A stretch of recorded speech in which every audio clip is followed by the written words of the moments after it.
Son las 11 de la mañana, 4 minutos. A partir de este momento presentamos Relatos del Báquer, un programa del Laboratorio Ecoclimático del CIEP y su red climática, puente entre la ciencia y la comunidad. Hola, ¿cómo están amigos, amigas de la región de Aysén y particularmente de las localidades que son parte de este proyecto RECA, de cambio climático, de seguimiento del cambio climático en la cuenca del río Báquer? Nos referimos a Bahía Murta, Río Tranquilo, Guadal, Cochrane y Tortela, a quienes saludamos afectuosamente, y por supuesto a las radios locales que nos retransmiten. Una vez más nos encontramos en Relatos del Báquer, puente entre la ciencia y la comunidad, un espacio del Laboratorio Ecoclimático del CIEP y su proyecto RECA. El tema para hoy se relaciona con descentralización, territorialidad y contaminación atmosférica. Y para eso vamos a conversar con Luis Gómez, el coordinador del Laboratorio Ecoclimático. ¿Cómo estás, Luis? Buenos días. Buenos días, Elías. Buenos días a todos los auditores y gracias por la invitación y poder estar acá participando una vez más de este programa. Estás como... Estás muy preciso hoy día, conciso, sí. Lacónico. Sí. Muy bien. Bueno, Luis, para iniciar esta edición vamos a escuchar el relato del Báquer, para que escuchemos entre todos a don Rubén Sandoval. Él es botero y operador turístico de Río Tranquilo, quien nos muestra lo que desde su punto de vista son los cambios climáticos que se han originado en el último tiempo. Escuchemos.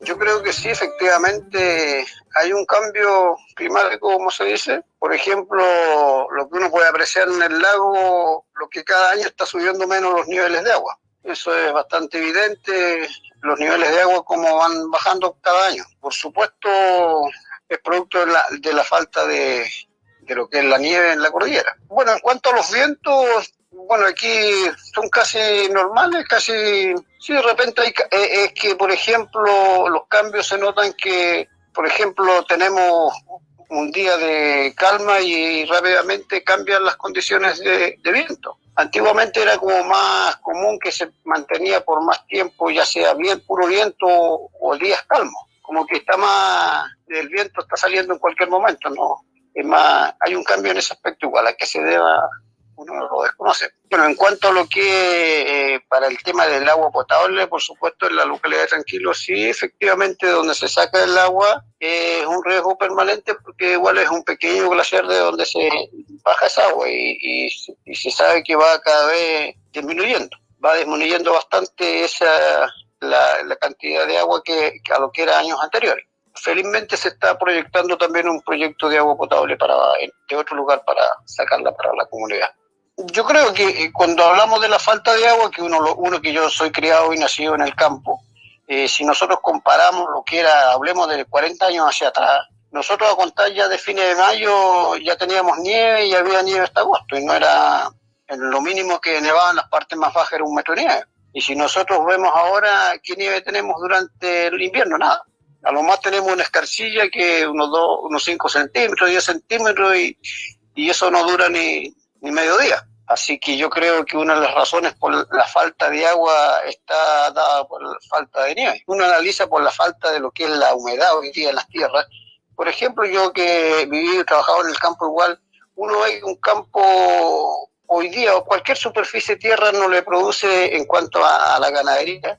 En lo que usted podía tener antes, hoy día no tiene ni siquiera un 30% del mismo terreno. Y bueno, por supuesto, falta de agua y la falta de pasto, digamos, y la falta de pasto es por falta de la humedad del suelo. Yo creo que es muy importante que se estén cuidando las fuentes de aguas que hay dentro de los territorios. Es muy importante. Y esperar que este lago que Chelenco, como se le dice el nombre antiguo, que a lo mejor podría volver a tener el mismo nombre, cuidar que esta reserva de agua se mantenga sin contaminación. ¿Qué te pareció el relato de don Rubén Sandoval, botero, operador turístico ahí en el lago Chelenco? Sí, me parece... Y dice algo muy importante, Sí. A Luis Alberto Gómez Parada, coordinador del Laboratorio Ecoclimático, dice algo muy importante. Título, por favor. Podría volver a llamarse lago Chelenco. Sí, interesante. Bueno, el tema de poco tomar la historia de los nombres. Yo creo que es importante, como lo nombraba también los pobladores antiguos y las antiguas comunidades que ahí existían, pero también a mi gusto es importante el mostrar o el ver cómo él siente que ha ido cambiando, por ejemplo, el acceso al agua, y cómo esto lo va proyectando a futuro, y ya está vislumbrando la posibilidad de poder contar con nuevo acceso. Entonces eso implica organizarse, planificarse y tomar las medidas precautorias, que es justamente lo que queremos hacer con este tema del proyecto RECA, de tal manera de podernos anticipar a los problemas. O sea, no esperar a que lleguen, sino que ojalá actuar antes. Y el tema de agua para las comunidades es un tema vital. O sea, tenemos el caso de Tortel, el mismo Puerto Río Tranquilo, Guadal, cuando hubo la baja muy significativa del lago. Entonces son problemas que ya de alguna forma se han sentido y pensamos que con el tema del cambio climático se pueden acentuar. Entonces tenemos que ya empezar a buscar esos recursos hídricos que nos permiten asegurar primero la subsistencia de las comunidades, segundo, su desarrollo, porque necesitan en general alimentar su ganado, y tercero, otros productos como puede ser a lo mejor los temas turísticos, por ejemplo. Y vamos a relacionar el tema del territorio de descentralización, y para ello vamos a conversar con la primera gobernadora regional electa, Andrea Macías Palma. Estamos con la gobernadora regional electa, Andrea Macías Palma, quien hace unos días no ha parado de responder correos electrónicos y también, me imagino, de reunirse con su equipo y con más gente, con la comunidad también, por cierto, para ver cómo va a ser la instalación de esta gobernación o gobierno regional distinto, el primero y más encima encabezado por una mujer, una noticia buena de todas maneras para la equidad de género. ¿Cómo está, gobernadora? Muy buenos días. Muy buenos días, Elías. Un gusto saludarte, agradecer este espacio de conversación y agradecer también, a todas las personas que han permitido llegar hasta este momento donde precisamente estamos electas ya como gobernadora regional, la primera mujer 100% patagona. Así que muy contenta. Muchas gracias por este espacio. Bueno, y en el Laboratorio Ecoclimático tenemos también este programa que va todos los jueves y queríamos entrar inmediatamente en materia, considerando el incremento futuro de las amenazas existentes en el territorio. Hablamos de Aysén y particularmente la cuenca del río Báquer, que es parte de este proyecto, asociadas al cambio climático. Estamos hablando de olas de calor, procesos de remoción en masa, inundaciones, grandes nevadas, precipitaciones extremas, entre otros fenómenos que generan grandes impactos sociales, económicos y ambientales en los territorios y sus comunidades. ¿De qué forma usted abordaría las vulnerabilidades existentes en las comunidades para disminuir el riesgo en distintos puntos de la región? Bueno, lo primero creo que es importante clarificar por una parte las facultades que tiene el gobierno regional y desde ahí también conocer lo relevante que resulta en aquellos aspectos que tú señalas, lo que tiene que ver con la gestión de riesgo. Creo que hoy día hay ciertos conceptos que se tienen que ir incorporando y que se tienen que ir trabajando, y en ese sentido la existencia de generación de conocimiento resulta fundamental. En la medida en que nosotros somos capaces de tener conocimiento generado desde los propios territorios, sin duda nos va a poder permitir tomar mejores decisiones en el ámbito de la política pública para precisamente prevenir y para gestionar el riesgo efectivamente que trae consigo todo el cambio climático que estamos viviendo, toda la situación que ocurre con el agua, por ejemplo. Yo creo que hay que poner un especial énfasis en lo que es la prevención. Creo que ello permitiría que los territorios puedan conocer sus procesos, conocer cuáles son los cambios, los posibles riesgos, y en esto es fundamental, por una parte, a mi juicio, la generación propia del conocimiento, pero también incluir los saberes propios de los territorios, lo que creo que es fundamental en términos preventivos, sobre todo cuando hablamos de temas que tienen que ver con el comportamiento de la naturaleza, ¿cierto?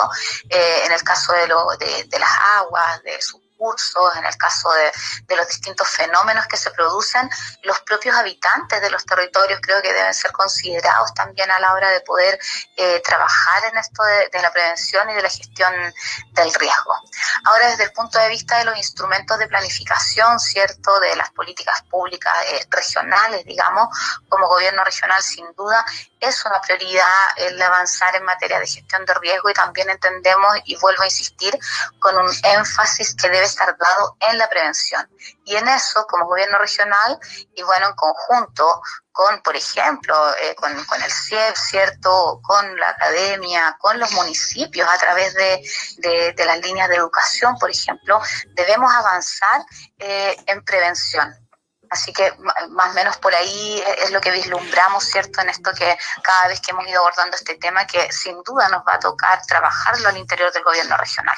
Estamos conversando con la gobernadora electa por la región de Aysén, Andrea Macías Palma, teniendo presente que la contaminación atmosférica es la principal causa de muertes prematuras a nivel mundial. Se habla de más de 12 millones de muertes, lo que se traduce adicionalmente en significativos costos económicos y sociales para la región, como son la ausencia laboral, enfermedades complejas, trastornos cognitivos, mala calidad de vida, y que la región desgraciadamente cuenta con las ciudades más contaminadas de Chile y algunas veces también se ha hablado de América Latina. ¿Cuáles serían las políticas públicas que usted impulsaría para acelerar los procesos de descontaminación de las principales ciudades de la región de Aysén?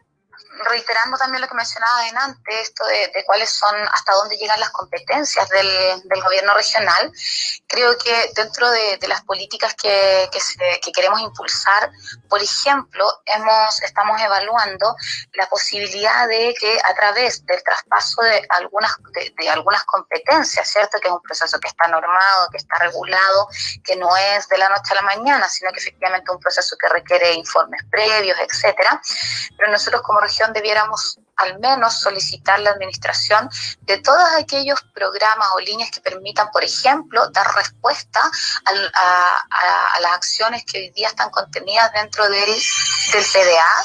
Para nosotros como gobierno regional es fundamental poder avanzar en que todas estas iniciativas que están contenidas y que están adjudicadas, ¿cierto?, que la responsabilidad de su ejecución la tienen distintos servicios, poder ir solicitándolas, porque hoy día nos encontramos con que existen, por ejemplo, facultades para fiscalizar, existen programas educativos, hay todas unas líneas que bajan a través del PDA, pero que finalmente no tienen, por ejemplo, financiamiento. Se pide fiscalización a servicios que muchas veces ni siquiera alcanzan a fiscalizar sus propias materias, por lo tanto, anexarle lo que tiene que ver con temas de descontaminación viene a aumentar, ¿cierto?, la demanda, la carga, pero no le otorga instrumentos para aquello, equipamientos, lo que se pueda necesitar.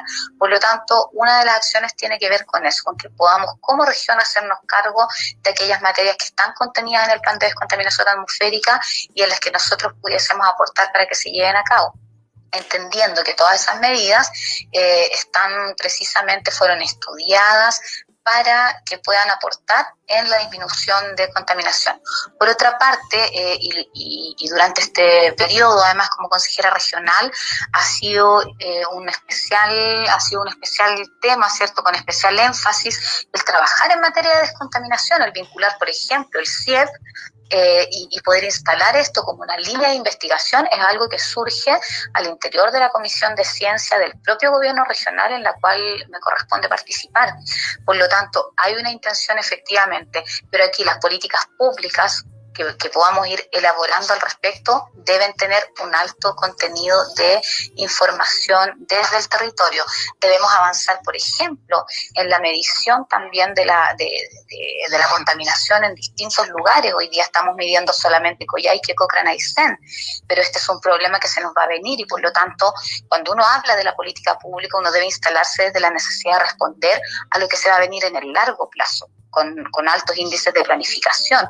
Y en ese sentido, si bien hay que apurar un poco el acelerador, porque hoy día estamos con la contaminación arriba de la cabeza, ¿cierto?, en Coyhaique, pero es una situación que la vivimos en Puerto Río Tranquilo, en Puerto Cisne, incluso en lugares como Lago Verde, por ejemplo. O sea, son lugares que uno los ve y que efectivamente tienen ya niveles de contaminación, solo que no se están midiendo. Así que eso también va a ser prioridad para nuestro gobierno regional. Estamos conversando con la gobernadora regional electa, Andrea Macías Palma. ¿De qué manera usted fortalecería o reformularía los lazos entre la comunidad, el gobierno regional y la ciencia para abordar los distintos desafíos sociales, políticos, económicos que requiere la región a corto, mediano y largo plazo? Elías, yo creo que ahí hay un tema que es súper relevante y que tiene que ver con la palabra que tú acabas de utilizar, que es esto de los vínculos. ¿Cómo nos vinculamos? Siempre, en lo personal, siempre he sostenido en distintos espacios que la generación de conocimiento en sí misma no nos sirve de nada si no se logra transferir para que cumpla un objetivo. Porque en ese sentido nosotros podemos tener un centro de investigación regional que se dedique a investigar todo, pero si eso no se traduce en un aporte para el desarrollo de nuestra región, nuestro centro de investigación no tiene mucho sentido, al menos lo que se esté generando. Desde ahí entonces resulta fundamental que la generación del conocimiento también esté asociada a transferencia, ¿cierto? Y en ese sentido me refiero, por ejemplo, mira, te voy a poner un ejemplo que siempre utilizo. Estábamos en alguna oportunidad viendo los resultados de una investigación que se hicieron, ¿cierto? En el CIEP, una investigación que se hizo. Entonces nos muestran una especie que era de un salmón, un pescado, que es único de acá de la Patagonia, que es exclusivo, ¿cierto? Entonces, bueno, la pregunta es, ¿por qué los niños de nuestros jardines acá en la región todavía siguen armando puzzles de jirafa y no están armando puzzles con esa especie que es nuestra, que es autóctona, que genera identidad, que acerca a los niños entonces y los estimula el conocimiento del mar? Entonces, ahí, por ejemplo, un ejemplo muy, muy simple de comprender respecto de la transferencia.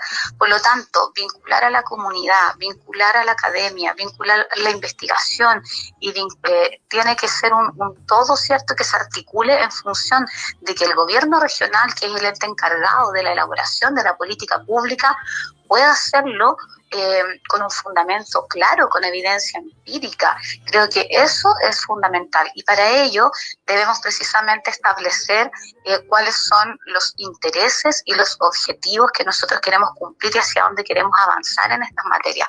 Solo de esa forma vamos a poder lograr esta vinculación que es fundamental, Elías, es fundamental, sobre todo, yo lo digo en el ámbito de la educación, sobre todo cómo vamos incorporando esto en los procesos de aprendizaje de nuestros niños, niñas, adolescentes de toda la región. Creo que ahí es donde nosotros debemos hoy día centrar nuestra mirada.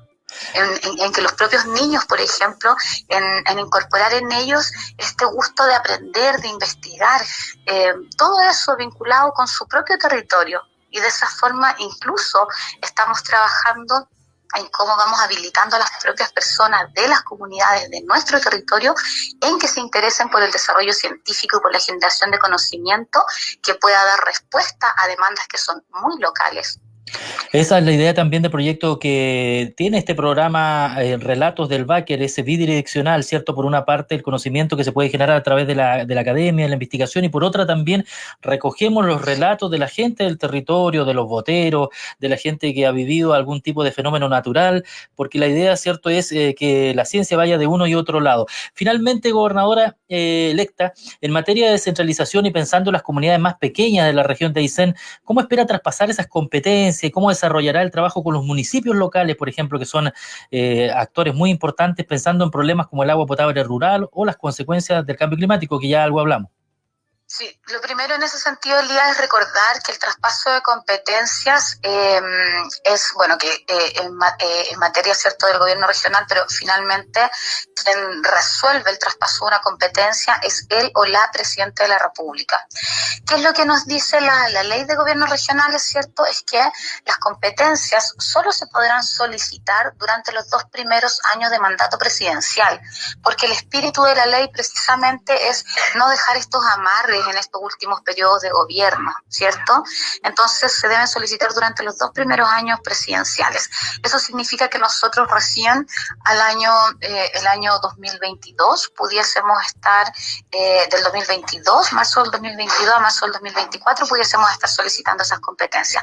Eso es lo primero que debemos entender. Entonces, a propósito de ello, cuando tú me preguntas cómo vamos a desarrollar este trabajo de manera articulada, cómo incorporamos a los municipios también, precisamente es importante aquí el rol que cumple la participación ciudadana efectiva como eje base en la construcción de política pública.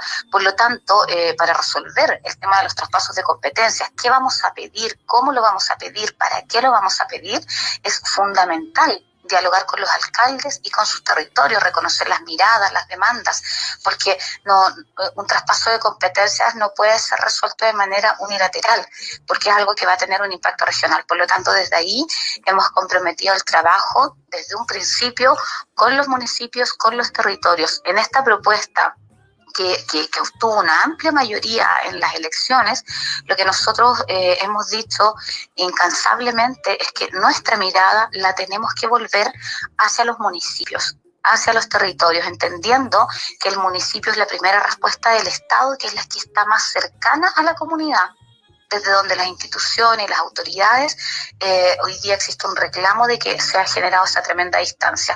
Por lo tanto, todo el proceso de traspaso de competencias tiene que ser conversado y pensado desde los propios territorios. Hemos conversado durante el programa Relatos del Báquer con la gobernadora electa Andrea Macías Palma, a quien agradecemos este espacio, su tiempo. También sabemos que tiene muchas cosas que hacer porque está todo muy vertiginoso en el ámbito político. Así que muchas gracias por este espacio y por esta entrevista. Muchas gracias, Elías. Agradecer a ustedes, felicitar el trabajo que realiza el Laboratorio Ecoclimático. También lo conozco muy de cerca, nos ha tocado estar ahí. Así que qué bueno que siguen avanzando, qué bueno que hoy día existen más investigaciones al respecto, porque es un área en la cual nosotros como región tenemos mucho que decidir, y en la medida en que tenemos equipos sólidos, robustos, que generan conocimiento de manera empírica, considerando además el aporte local, que es fundamental, ¿cierto? Vamos a poder tomar las mejores decisiones. Así que muchas gracias a ustedes. Muchas gracias, gobernadora. Luis, ¿qué te pareció esta entrevista pregrabada? Tenemos que decirlo porque estamos saliendo también a través de redes sociales y no estamos hablando porque la gobernadora electa no tenía el espacio justo en este horario, así que lo tuvimos que hacer un ratito antes, pero bueno, ahí quedan varios temas dando vuelta. Sí, muy bien. O sea, en realidad creo que hay varias cosas que tocó ahí, muy interesantes, algunas que tienen que ver con, en realidad, la gestión de la ciencia y lo que nosotros hacemos y discutimos normalmente. Un concepto que a mi gusto es muy clave en esto es tener un conocimiento que sea apropiado y que sea apropiado por las comunidades, por las localidades, y ese conocimiento, bueno, en algunos casos nace a partir de la ciencia, pero también en algunos momentos, y que es lo que estamos tratando de levantar aquí en este proyecto, es que también ese conocimiento ocurre o surge desde las comunidades. Y eso tenemos que de alguna forma compartirlo, de tal manera de poderlo enriquecer. Entonces, con el trabajo conjunto y colaborativo, logramos tener, primero, mejor ciencia, que yo creo que es algo básico, un mejor entendimiento de los territorios. Y segundo, esto que también llamaba de alguna forma la gobernadora, que es poder hacerlo aplicado a los territorios, que sean de tal manera que pueda ayudarles, por ejemplo, a gestionar lo que son sus recursos hídricos, a poder reaccionar mucho mejor a lo que puede ser un incendio forestal o un corte de camino por el tema de remoción en masa. En ese sentido hay un montón de cosas que tenemos que hacer y que no es fácil. Yo creo que este es uno de los grandes desafíos que tiene la ciencia y que tenemos al final toda la humanidad, de cómo podemos pasar de este conocimiento de excelencia que se llama muchas veces a un conocimiento que se pueda trabajar y que sea práctico y que los territorios lo sientan y que sea propio. Coordinador del Laboratorio Ecoclimático, Luis Gómez. Para terminar, le informamos que el reporte realizado por el Laboratorio Ecoclimático indica, que lo estamos mostrando también en pantalla, indica lluvias intermitentes pero débiles, se esperan durante los próximos días en la región de Aysén, las cuales traerán posibles nevadas en sectores altos de las montañas. El sábado se espera nubosidad parcial, pero con una temperatura que no sobrepasará los 11 grados y que podría llegar a los 2 grados durante la madrugada del domingo 23 de mayo. Este reporte que lo realiza nuestro compañero de labores, Álvaro Constanzo. Sí, bueno, solo recalcar más de conocido que como Alvarito. Nuestra región es bastante grande y la variabilidad meteorológica que existe dentro del territorio también es importante. Entonces ahí uno tiene que conocer su territorio y, claro, saber que en algunas partes, generalmente en las zonas costeras, la lluvia puede ser un poco más intensa, las zonas interiores quizás el frío va a ser también más intenso. Entonces Ahí los llamo a que miren la página de ICENMET, que es una página que desarrollamos, y está el pronóstico por cada una de las localidades. Lo mismo que el pronóstico que aparece en la página de Red Climática, que es la del proyecto. Exactamente, redclimática.cl, y también puede ver el reporte meteorológico. De esta manera, Luis Gómez, estamos dando fin a una nueva edición de este programa Relatos del Báquer, puente entre la ciencia y la comunidad, que busca generar ciencia en conjunto con los habitantes del territorio, de sus experiencias y su capacidad para adaptarse a los cambios en el clima de la región. Que tengan un buen día y, por supuesto, muy buenos días para todos y todas. Un abrazo, los esperamos, y no se olvide visitar nuestras redes sociales RECA, www.redclimática.cl. La sala de sonidos, como siempre, a quien agradecemos, a Evelyn Mutel Luis. Muchas gracias, Elías, y muchas gracias a todos los auditores que una vez nos están soportando aquí por su radio. Será hasta una próxima oportunidad. Chao, chao. Esto fue Relatos del Báquer, un programa del Laboratorio Ecoclimático del CIEP y su red climática, puente entre la ciencia y la comunidad. Recuerda, visita nuestras redes sociales.